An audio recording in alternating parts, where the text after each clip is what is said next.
आज हम बात करने वाले हैं जो प्राचीन इतिहास है उसके जो 3 मार्कर जो मेंस में आते हैं उनसे संबंधित जो प्रमुख क्वेश्चन है जो आ सकते हैं, जो 3 मार्कर में भी आ सकते हैं और प्री में भी आ सकते हैं एमपीपीएससी। ठीक है, तो देखते हैं उनको। तो पहला क्वेश्चन है हमारा मोहनजोदड़ो। स्थिति इसकी पाकिस्तान सिंध प्रांत में, नदी है सिंधु नदी के किनारे। खोज इसकी की थी राखलदास बनर्जी ने। मोहनजोदड़ो का एक नाम है मृतकों का टीला। क्षेत्रफल की दृष्टि से सबसे बड़ा नगर था सिंधु घाटी सभ्यता का। यहाँ पे बृहद स्नानागार और कांस्य की नर्तकी की मूर्ति मिली हुई है। यदि हम बात करें धोलावीरा की, तो गुजरात के कच्छ प्रदेश का एरिया। नदी यहाँ पे मानसर या मनहर। जगपति जोशी ने इसकी खोज की थी 1967 में। यहाँ से हमें क्या मिला धोलावीरा से? धोलावीरा से हमें मिला है 16 विशाल जलाशय, त्रिस्तरीय उन्नत जल प्रबंधन के साथ, और यूनेस्को ने इसको हाल में विश्व धरोहर में शामिल किया है धौलावीरा को। तो ये भी बता सकते हो विश्व धरोहर सूची में शामिल हुआ है और कच्छ के क्षेत्र में है। और जगपति जोशी ने इसकी खोज की, जल प्रबंधन के लिए जाना जाता है। इसके बाद हम बात करेंगे हड़प्पा। हड़प्पा में इसकी स्थिति पाकिस्तान के पंजाब प्रांत का मोंटगोमरी। तो पाकिस्तान का पंजाब प्रांत। नदी है इसकी, हड़प्पा की नदी है रावी। आर डी सानी ने 1921 में सबसे पहले इसी को खोजा गया था। इसका अन्य नाम है अर्ध औद्योगिक नगर, तोरण द्वार। इसकी विशेषताएं हैं विशाल अन्नागार, कांसे की इक्का गाड़ी और कब्रिस्तान के साक्ष्य मिले हैं। ठीक है, जो कि आपको ऊपर देखोगे आप मोहनजोदड़ो में, वहां विशाल स्नानागार मिला था और हड़प्पा में जो मिला है विशाल अन्नागार है। तो ये दोनों चीजें आपको याद रखना। स्नानागार आए तो आपको बताना है मोहनजोदड़ो में और हड़प्पा में अन्नागार। अल्लाह अल्लाह दिनो पाकिस्तान के सिंध प्रांत में है, सिंधु नदी के किनारे है। फेयर सर्विस ने इसको खोजा। सिंधु तथा अरब सागर के संगम पर स्थित बंदरगाह नगर था। ग्रामीण बस्ती के साक्ष्य यहाँ से प्राप्त हुए हैं। तो ये बहुत महत्वपूर्ण है, आपको ध्यान रखना है। इसके बाद हम बात करेंगे गोदीवाड़ा। ये लोथल में स्थित गोदीवाड़ा विश्व का प्राचीनतम ज्ञात बंदरगाह है। उस समय जो हम पढ़ते हैं लोथल में क्या था, बंदरगाह था। यह एक नहर के द्वारा भोगवा नदी से जुड़ा था। तो आपको ध्यान रखना भोगवा नदी के माध्यम से जुड़ा था। इसके माध्यम से विदेशों से सामान का आयात निर्यात होता था। तो सिंपल है, गोदीवाड़ा क्या है? लोथल में स्थित बंदरगाह है। लोथल किस नदी के किनारे था? भोगवा। तो आपको इससे याद रखना है लोथल है जो आपका वो है भोगवा नदी के किनारे। और जब एक है क्या गोदीवाड़ा बंदरगाह है, तो जब बंदरगाह है तो बेसिक है कि यहाँ आयात निर्यात अपने मन से आप लिख दोगे तो हो जाएगा। बिम्बिसार। बिम्बिसार जो है हर्यक वंश का संस्थापक था और राजधानी इसकी राजगृह थी। यह ग्रीवब्रिज भी रहता है। ग्रीवब्रिज मतलब राजगृह राजधानी भी थी और उसकी स्थापना भी इसी ने की थी। बिम्बिसार ने विजयी एवं वैवाहिक संबंधों के द्वारा अपने राज्य का विस्तार किया था। तो इसको राज्य विस्तार का इसका तरीका था या तो युद्ध से विजय कर लो या वैवाहिक संबंध स्थापित कर लो।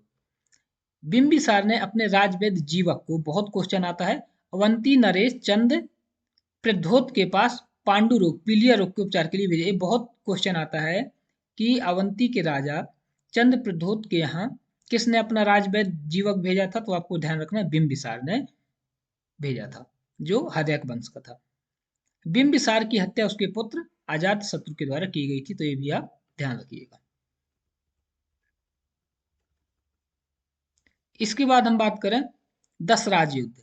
दसराज युद्ध की जानकारी जो है ऋग्वेद के 7वें मंडल से मिलती, बहुत महत्वपूर्ण है, प्री में भी आ सकता है। दसराग युद्ध की जानकारी हमें ऋग्वेद के 7वें मंडल से मिलती है। भरत कबीले द्वारा विश्वामित्र की जगह वशिष्ठ को अपना गुरु बना लेना इसका प्रमुख कारण है। जो भरत कबीला था उस समय कबीलों में बटा था समाज, तो जो भरत कबीला था उसने विश्वामित्र की जगह गुरु बना लिया वशिष्ठ को। तो ये विवाद का वजह हुआ है। किस नदी के किनारे हुआ? तो रावी नदी या परशुराण नदी। परुषणी नदी बोलते थे पहले रावी नदी को।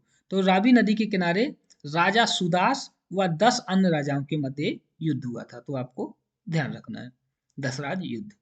सातवां मंडल कबीलों के बीच और रावी नदी के किनारे। बोगज कोई अभिलेख 1400 ईसा पूर्व में एशिया माइनर तुर्की से प्राप्त हुआ था। आपको ध्यान रखना है, इसका 1400 बीसी है बोगज कोई। इस अभिलेख में दो कबीले खत्ती एवं मितन्नी के मध्य संधि का उल्लेख है। तो कबीले कौन कौन थे? खत्ती और मितन्नी। इसमें आर्यों के आगमन एवं उनके देवता इंद्र के बारे में जानकारी मिलती है। शतपथ ब्राह्मण, यह सबसे प्राचीन तथा सबसे बड़ा ब्राह्मण ग्रंथ है। आपको ध्यान रखना, सबसे प्राचीन और सबसे बड़ा ब्राह्मण ग्रंथ कौन सा है? शतपथ ब्राह्मण, सबसे प्राचीन सबसे बड़ा। लेखक है इसके याज्ञवल्क्य। इसे लघु वेद की संज्ञा दी जाती है। शतपथ में विदेह माधव की कथा, जल प्लावन की घटना, पुरुरवा या उर्वशी का वर्णन मिलता है। तो आपको ध्यान रखना है, जो प्री में आ सकता है, सबसे प्राचीन ब्राह्मण ग्रंथ का नाम है शतपथ ब्राह्मण ग्रंथ। इसके बाद हम बात करें धर्मसूत्र। कल्प सूत्र की एक शाखा है धर्मसूत्र। इसमें राजनीति, सामाजिक और धार्मिक कर्तव्यों का उल्लेख मिलता है। धर्मसूत्र, धर्मसूत्र किसकी शाखा है? कल्प सूत्र की। इसमें सामाजिक व्यवस्था जैसे वर्ण आश्रम, पुरुषार्थ आदि की जानकारी भी मिलती है। प्रमुख धर्मसूत्र हैं गौतम धर्मसूत्र, आपस्तंभ धर्मसूत्र और वशिष्ठ धर्मसूत्र। तो आपको ये ध्यान रखना है कि कल्प सूत्र की एक शाखा है और इसमें वर्णाश्रम, पुरुषार्थ की जानकारी मिलती है और उसमें सामाजिक, राजनीतिक, धार्मिक कर्तव्यों का उल्लेख है। तो आपको क्लियर रहना चाहिए। छंदोग उपनिषद के बारे में बात करते हैं। सबसे प्राचीन उपनिषदों में से एक है छंदोग उपनिषद, सबसे प्राचीन उपनिषद। इसमें पंचम वेद भी कहा जाता है। आपको ध्यान रखना, पंचम वेद किस उपनिषद को कहा जाता है? छंदोग उपनिषद को। इसमें कृष्ण को देवकी का पुत्र एवं अंगरीष का शिष्य बताया गया। बहुत महत्वपूर्ण, छंदोग उपनिषद में कृष्ण को देवकी का पुत्र और अंगिरस का शिष्य, इसमें 3 आश्रमों का उल्लेख मिलता है। यदि हम संस्कार की बात करें, परिष्कार अथवा शुद्धिकरण। संस्कार की मीनिंग होती है परिष्कार करना या शुद्धिकरण करना। अश्वालायन कृत ग्रह सूत्र में 16 संस्कारों का उल्लेख मिलता है। तो यदि संस्कार, कई बार मेंस में आ चुका है संस्कार के बारे में लिखने को, तो यदि आपसे पूछा जाए कि इसका उल्लेख कहाँ है, तो आपको बताना है इसका उल्लेख है अश्वालायन कृत ग्रह सूत्र में 16 संस्कारों का उल्लेख। उद्देश्य क्या है? व्यक्ति का सर्वांगीण विकास कर उसे समाज के योग्य नागरिक के रूप में तैयार करना। इसलिए संस्कार जरूरी थे उस समय। प्रथम संस्कार कहलाता है गर्भाधान और अंतिम अंत्येष्टि। तो आपको ध्यान रखना है, प्रथम गर्भाधान, अंतिम अंत्येष्टि थी। टोटल 16 और उद्देश्य इनका था व्यक्ति का सर्वांगीण विकास कर समाज के योग्य नागरिक तैयार करना और अर्थ है इसका शुद्धिकरण। विदथ की बात करें, आर्यों की सबसे प्राचीन संस्था तो होती थी जैसे सभा, समिति, गण और विदथ। तो विदथ सबसे प्राचीन संस्था थी। यह सैनिक, असैनिक तथा धार्मिक कार्यों से संबंधित थी। इसमें ऋग्वेद में इसका उल्लेख 122 बार आया है। तो आपको ध्यान रखना है, एग्जाम में आया कि आर्यों की सबसे प्राचीन संस्था का क्या नाम था? तो विदथ है। और काम क्या थे इसके? सैनिक, असैनिक और धार्मिक कार्य। ओके। यदि हम मिलीशिया शब्द की बात करें तो ऋग्वेद में इस शब्द को उपयोग किया गया मिलीशिया। ऋग्वेद एवं उत्तर वैदिक काल की अस्थायी सेना को मिलीशिया कहते थे। उस समय कोई स्थायी सेना नहीं थी, सभी कबीले के जो युवा लोग थे वही काम करते थे सेना में। तो ऋग्वेद और उत्तर वैदिक काल की अस्थायी सेना को मिलीशिया कहते थे। युद्ध के समय वयस्क पुरुषों को सेना में भर्ती किया जाता था, उसी सेना को मिलीशिया कहा जाता था। तो आपको ध्यान रखना है, अस्थायी सेना मिलीशिया थी। आहत सिक्कों की यदि हम बात करें तो इन्हें पंचमार्क मुद्रा भी कहा जाता है। आहत सिक्का मतलब पंचमार्क मुद्रा। भारत के प्राचीनतम सिक्के 5वीं शताब्दी ईसा पूर्व से प्राप्त होते हैं। बहुत महत्वपूर्ण है आहत सिक्के। पंचमार्क सिक्के भी इनको आप बोल सकते हैं और आहत सिक्के बोलते हैं। भारत के प्राचीनतम सिक्के 5वीं शताब्दी ईसा पूर्व से प्राप्त होते हैं। आहत सिक्के इसलिए कहा जाता है क्योंकि ये धातु के टुकड़ों पर मछली क्या क्या होता था? मछली, सांड, हाथी, अर्धचंद्र आदि की आकृति को थप्पा मारकर बनाया जाता था, इसलिए इनको आहत बोलते हैं कि थप्पा मार के इनकी आकृति को उकेड़ा जाता था। किसकी? मछली की, सांड की, हाथी की और अर्धचंद्र की। इन पर अनिवार्य रूप से सूर्य का अंकन होता था। बहुत महत्वपूर्ण है, अनिवार्य रूप से सूर्य का अंकन होता था। मुख्यतः चांदी के होते थे। आहत सिक्के किस चीज के होते थे? ये मुख्यतः चांदी के होते थे, तो आपको ध्यान रखना है। इसके बाद हम बात करेंगे, यदि 3 नंबर में लिखने को आ जाए हड़प्पाकालीन सामाजिक जीवन का वर्णन करना है, तो समाज कैसा था? एक एक शब्द में लिखना। समतामूलक समाज, मात्र सत्तात्मक समाज, जहाँ छुआछूत और जाति प्रथा जैसी कुप्रथा नहीं थी। संपूर्ण समाज 4 वर्णों में था, विद्वान, योद्धा, व्यापारी और श्रमिक। बहुत महत्वपूर्ण है।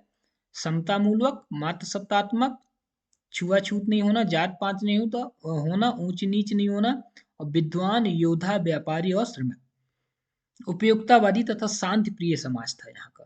यदि हम बात करें अस्म्यक महाजनपद के बारे में, तो बहुत महत्वपूर्ण है। टोटल 16 महाजनपद थे, उनमें से एक था अस्म्यक, और एक क्षेत्र पैठान प्रतिष्ठान का क्षेत्र था। इसकी राजधानी थी पोटना या पोटेन। अस्म्यक आपको क्यों ध्यान रखना है मैं बताता हूँ आपको।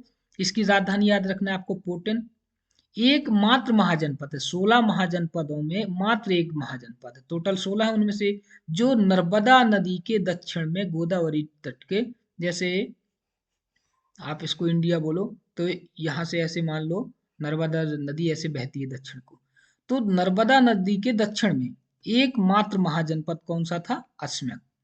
तो गोदावरी नदी के, नर्मदा नदी के दक्षिण में गोदावरी नदी के तट पर स्थित था। अस्म्यक को अवंती महाजनपद ने जीतकर अपने में शामिल कर लिया था। तो ध्यान रखना है, दक्षिण में एकमात्र कौन है? अस्म्यक। ये प्री में आ सकता है और इसकी राजधानी पुटिन थी। यदि हम कल्प की बात करें, कल्प क्या थे? वेदांग का एक अंग, जिसका अर्थ कर्मकांड। तो कल्प का अर्थ कर्मकांड, जो कि वेदांग का अंग होता था। इसमें यज्ञ और कर्म कांडों से संबंधित नियम बताए गए थे। बहुत महत्वपूर्ण है, कहे से नियम संबंधित हैं? यज्ञ और कर्म कांडों से। इनकी 3 शाखाएं थी, स्रोत सूत्र, गृह सूत्र और धर्म सूत्र। आपको याद रखना है, स्रोत सूत्र, गृह सूत्र और धर्म सूत्र। ठीक है। कल्प का मीनिंग कर्मकांड, वेदों के अंग, इसमें यज्ञ और कर्मकांडों से संबंधित है, तो आपको ध्यान रखना। ओके। यदि हम बात करें डेरियस प्रथम या दारा प्रथम, बहुत प्री में इससे क्वेश्चन आ सकता है। दारा प्रथम या डेरियस प्रथम कौन था? एक ईरानी आक्रमक जिसने 1516 बीसी में भारत के पश्चिम उत्तर भाग पर सफलतापूर्वक आक्रमण किया। तो यदि आता है तो आपको ध्यान रखना है, 1516 ईसा पूर्व में भारत के पश्चिम उत्तर भाग में आक्रमण करके सफलता पाई। हेरोडोटस ने अपनी पुस्तक हिस्टोरिका में इसका उल्लेख किया है। किसका? दारा प्रथम या डेरियस प्रथम का। इसका प्रभाव क्या रहा? छत्रप प्रणाली को भारत में प्रचलित किया। तो आपको ध्यान रखना है, भारत में छत्रप प्रणाली की शुरुआत दारा प्रथम के समय, ईरानी आक्रमण के समय से हुई थी। अशोक ने अभिलेख उत्तीर्ण कराने की परंपरा इसी के प्रभाव से सीखी है। तो यदि पूछा जाए अशोक की अभिलेख लिखने की परंपरा कहाँ से आई, तो दारा प्रथम ईरानी आक्रमणकारी से। काला अशोक के बारे में यदि हम बात करें, तो शिशुनाग वंश का प्रतापी शासक हुआ। इसे काकवर्ण भी कहा जाता है। आपको ध्यान रखना है, काला अशोक किस वंश का था? शिशुनाग वंश का था। राजधानी पाटलिपुत्र को बनाया। इसके समय वैशाली में द्वितीय बौद्ध संगति हुई थी, जिसका आयोजन 383 ईसा पूर्व में हुआ था। तो काला अशोक शिशुनाग वंश का है, राजधानी पाटलिपुत्र, और द्वितीय बौद्ध संगति इसके शासनकाल में होती है, तो आपको ध्यान रखना है। झेलम या बितस्ता या झेलम, बितस्ता या फिर हाइडेस्पस का युद्ध बहुत महत्वपूर्ण है। 326 ईसा पूर्व में हुआ था, झेलम नदी के किनारे उत्तर पश्चिम भारत में। युद्ध किसके बीच हुआ? सिकंदर और राजा पोरस के बीच या पुरु के बीच हुआ था। राजा पोरस की इसमें कहा जाता पराजय हुई थी, और इसमें विशेष करा पोरस की वीरता देखकर सिकंदर ने पोरस का राज वापस कर दिया था। बहुत महत्वपूर्ण है, पोरस की पराजय हुई और पोरस की वीरता देखकर सिकंदर ने पोरस को उसका राज्य वापस कर दिया था। ओके। तो झेलम या बितस्ता का युद्ध आ सकता है, इसको हाइडेस्पस का युद्ध भी बोलते हैं, और 326 ईसा पूर्व झेलम नदी के किनारे हुआ था। तो बहुत महत्वपूर्ण है।